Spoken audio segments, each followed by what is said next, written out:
ఈ వీడియో నిపుణుల పర్యవేక్షణలో జరుగుతుంది. దయచేసి ఎవరూ ప్రయత్నించవద్దు. ఈ వీడియో ఎవరిని ఉద్దేశించింది కాదు, సరదాగా నవ్వుకోవడానికి మాత్రమే. Flash back. సర్లే, బాగా ఆకలేస్తుంది. హాస్టల్లో ఫుడ్ తిని తిని తిని నోరికి రుచి లేకుండా పోయింది. ఇంట్లో రుచిగా ఏమన్నా తినడానికి ఏమన్నా ఉందా అమ్మా?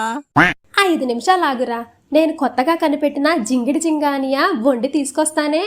ఆలోగా నువ్వు అప్పలమ్మ కప్పలకూర ఛానల్ని సబ్స్క్రైబ్ చేసి వీడియోలు అన్నీ చూసి లైక్ చేసి షేర్ చెయ్యే. సరేనా అమ్మా? A few moments later. Appalamma కప్పల కూర ఛానలా?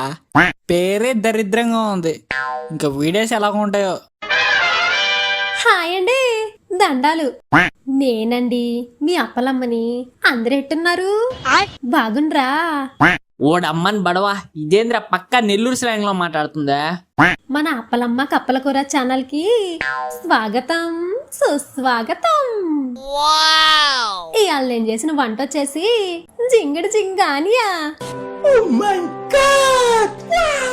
ఈ వంట నేనే కొత్తగా ట్రై చేశానండి. ఎట్టుందో మీరే చెప్పాలి మరి. ఆల్రెడీ నేను చేసేసాను గాని నేను గబగబా చెప్పేస్తాను, మీరు వండేసుకోండి. ముందుగా పొయ్యి మంటేసుకొని పెద్ద బాండిలు పెట్టుకోవాలి. ఆ తర్వాత యాసిడ్ వేసుకొని ఎడెక్కనియాలి. ఆ తర్వాత ఈకలు దోమలు వేసుకొని చిటపటలాడిచ్చాక పూసంతా దురదగుంటాకేసుకోవాలి.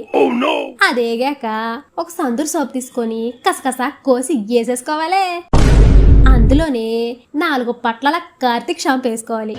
గా తర్వాత 1 కప్పు నత్తలు, 1 కప్పు జలగలు వేసేసుకొని ఒకసారి బాగా కలిపేసుకోవాలి.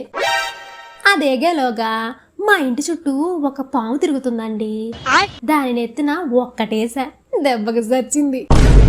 దాన్ని తీసుకొచ్చి శుభ్రంగా కడిగేసి కసకస 4 ముక్కలుగా కోసేసి ఆ పక్క ఈ పక్క ఉప్పు కారం అద్ది పక్కనట్టేసుకోవాలి.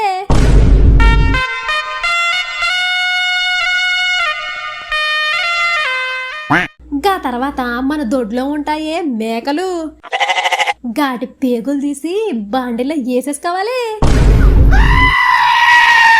గప్పుడే 5 స్పూన్లు ఇటుకరాయి పొడి, 3 స్పూన్లు చెక్క పొడి వేసి బాగా కలిపేసుకోవాలి.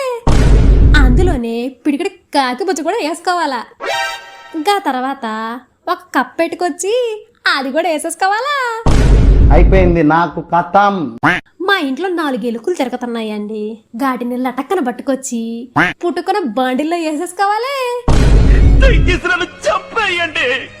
ఆ తర్వాత గోడ మీద తిరుగుతుంటాయే బల్లులు, అవి లేని టైం చూసి వాటి గుడ్లు తీసుకొచ్చి అవి కూడా వేసేసుకోవాలి. ఆ తర్వాత ఉడతలు పట్టే వాడి దగ్గరికి వెళ్ళి 2 ఉడతలు తెచ్చి అవి కూడా వేసేసుకోవాలి.